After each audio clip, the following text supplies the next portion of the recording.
We got embezzled for $180,000, and the computer that it was done on crashed right after we figured out what everything was.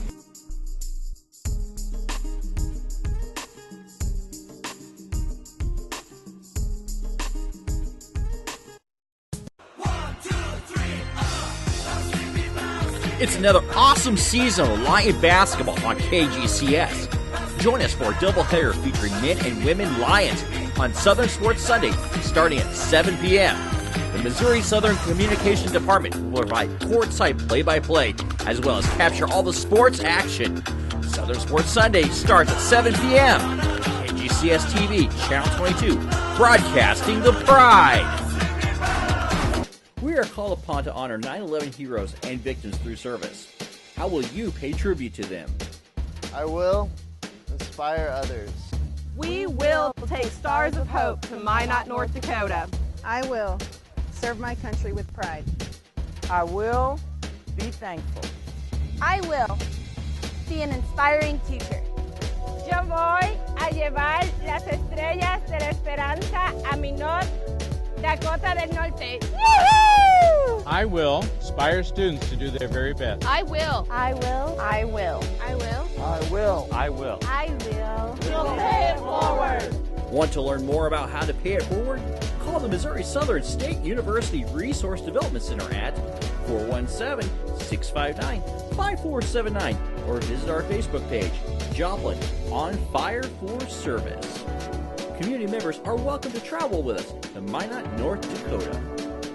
When you come to visit, you'll be totally immersed in the Carver experience. You'll get to walk through the woods just like a young George Washington Carver and be inspired by the environment here that shaped him so much. Contrary to what many learn in elementary school, not every slave owner had a big house staffed with many slaves. The Carver's simple 12-by-12 cabin is proof of that. In some cases, slaves were part of the family and lived beside their owners.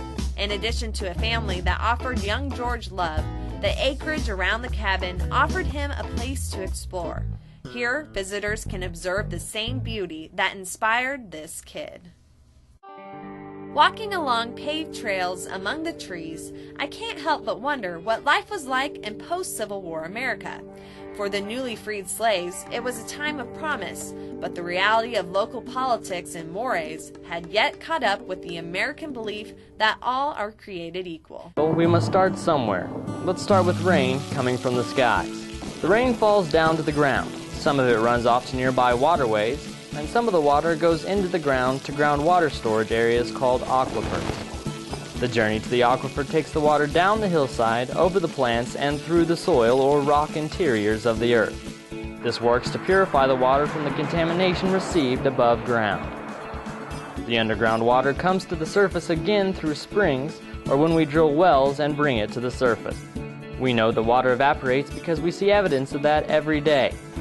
Water also transpires from the plants. The water continues on the journey back to the sky to fall as rain again on another day. This is the great journey, and it would be nice to end the story here because it sounds like we will always have all the pure water that we need. But that is not the end of the story. The real important information about water is availability. Only 1% of water now and forever is available for us to use.